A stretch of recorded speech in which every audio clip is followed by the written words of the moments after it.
En une nuit, Tokyo a été plongé dans le chaos à cause de créatures monstrueuses qui ont fait des ravages.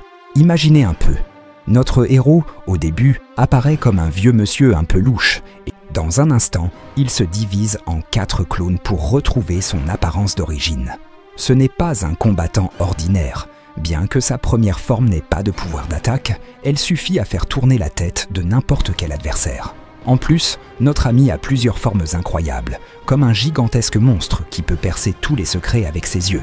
Et ne parlons même pas de sa dernière forme, un roi démon majestueux qui dégage une aura impressionnante et possède des yeux capables de tirer des rayons laser destructeurs. Avec un tel monstre en ville, les habitants sont en émoi. Que s'est-il passé? Mais ce n'était que le début. Tragiquement, il est touché. Comment de pauvres humains peuvent-ils lutter contre une telle menace? Kato se préparait à rentrer chez lui. Malheureusement, lors de l'attente à la station de métro, il tombe sur une attaque surprise. Il se retrouve soudain dans une étrange pièce. Uncle Yamada lui explique que tous les présents ici sont des âmes perdues. Quoi? Est-ce l'enfer? Pas le temps de s'attarder, la seule façon de revenir à la vie est de remplir une mission. C'est un lieu étrange où le temps semble suspendu. Une grande boule flottante affiche alors l'objectif, le plus puissant des joueurs de Mahjong. Kato, pour survivre, doit enfiler une combinaison de combat. Kato se retrouve propulsé dans les rues de Tokyo. Un autre gars, sans hésiter, l'élimine d'une balle. Seul face à des créatures monstrueuses et une mission insensée. Et voilà qu'ils sont transportés dans les rues de Tokyo avec une mission à accomplir dans un temps limité. Bien qu'il soit un peu perdu, il réussit à abattre son premier monstre. Une horde de créatures débarque et les entoure de tous côtés. C'est l'enfer. Les monstres sont si nombreux que tout le monde doit courir et riposter. Mais cette créature, elle est bien plus puissante qu'il ne l'imaginait. Mais Yamada et la jolie Mei se font capturer par quelques créatures. Pour les sauver, Kato fait demi-tour, mais il lui faut un coup de chance. Heureusement, grâce à sa combinaison, il peut encaisser les coups et élimine le monstre. Il y a 1 heure, Yamada, impressionné par leur équipement, explique à Kato que lorsqu'ils atteignent 100 points, ils peuvent améliorer leur équipement ou même ressusciter un coéquipier. Mais alors que tout semble perdu, l'espoir renaît. Tout excité à l'idée de revenir chez lui, Kato se jette sur les monstres avec son petit pistolet, mais il n'a aucune idée de ce qu'il attend. Un énorme monstre à tête unique surgit.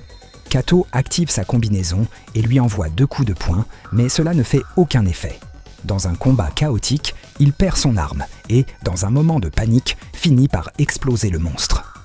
Juste au moment où l'on pense que la situation ne pourrait pas empirer, un autre monstre encore plus imposant arrive, prêt à attaquer un vieil homme. Kato, déterminé, se lance à sa rescousse, mais un coup de fouet le menace. Au même moment, un membre de l'équipe d'Osaka est capturé. Kato, sans hésiter, saisit l'arme de son camarade et tire avec précision. Grâce à son acte héroïque, il attire l'attention de l'équipe d'Osaka. Leurs membres impressionnants, comme le chef au crâne rasé, sont déjà des champions, ayant remporté plusieurs fois des récompenses maximales. Et là, un guerrier armé d'un gigantesque couteau de 40 mètres s'apprête à le frapper. Mais attendez, juste au moment où l'on pense que la situation ne pourrait pas empirer, de nouvelles horreurs font leur apparition. Mais alors que Kato reprend son souffle, un grondement sourd secoue l'air. Un immense taureau démoniaque crie brusquement dans le noir et un robot géant font leur apparition. Une bataille épique se prépare, alors que les monstres s'en prennent à tout va. La tension monte, les soldats tentent de riposter, et un robot géant, prêt à semer la terreur. L'heure de vérité approche, dans peu de temps. Mais les armes ordinaires semblent inefficaces face à ses forces. Dans un moment décisif, Kato se retrouve face à un monstre terrifiant qui semble sorti d'un cauchemar. Prêt à tout, il essaie d'attaquer avec ses poings, mais le monstre est insensible à ses coups. Alors qu'il tente de le prendre par surprise, il découvre que la bête est beaucoup plus redoutable que prévu. Les membres de l'équipe doivent alors élaborer une stratégie, et après une lutte intense, ils finissent par l'emporter, mais pas sans perte. Kato sait qu'il doit aller plus loin. Ce n'est plus simplement une question de survie, mais d'espoir, de loyauté et de sacrifice. La dernière épreuve s'annonce comme un affrontement ultime, où tout sera mis en jeu. À mesure que l'affrontement s'intensifie, Kato réalise qu'il n'a pas seulement à affronter des monstres, mais des entités capables de se réinventer. À chaque attaque, la créature se transforme, devenant de plus en plus menaçante. l'heure est grave. Kato doit trouver une faille où tout est perdu. Une ultime bataille se profile, une épreuve décisive. Kato se rend compte que, dans ce monde ravagé, tout n'est qu'une question de survie. Ses alliés sont épuisés, les créatures non plus puissantes que jamais. C'est un combat où chaque erreur pourrait être fatale. Rien ne sera plus comme avant. L'issue de la guerre est à portée de main, mais le prix à payer sera terrible. Kato comprend que pour espérer sauver ses amis et Tokyo, il devra prendre une décision déchirante. Le sacrifice est inévitable, mais le courage, la force et l'espoir sont sa seule arme contre l'obscurité. L'issue de cette guerre démesurée repose sur les épaules de Kato et de ses alliés. Le combat qui s'annonce pourrait bien redéfinir le destin de Tokyo, mais également celui de chacun des combattants. Le plus grand défi de leur vie les attend. Ces créatures ne sont pas de simples monstres. Elles sont issues de légendes anciennes, des esprits de la vengeance, des gardiens de secrets interdits. Certaines d'entre elles semblent même communiquer entre elles. La détermination de Kato est maintenant inébranlable. Il a vu ses amis souffrir, il a frôlé la mort et a affronté des créatures monstrueuses. Cette dernière épreuve est bien plus qu'un simple combat. Elle symbolise tout ce qu'il a perdu et tout ce qu'il espère regagner.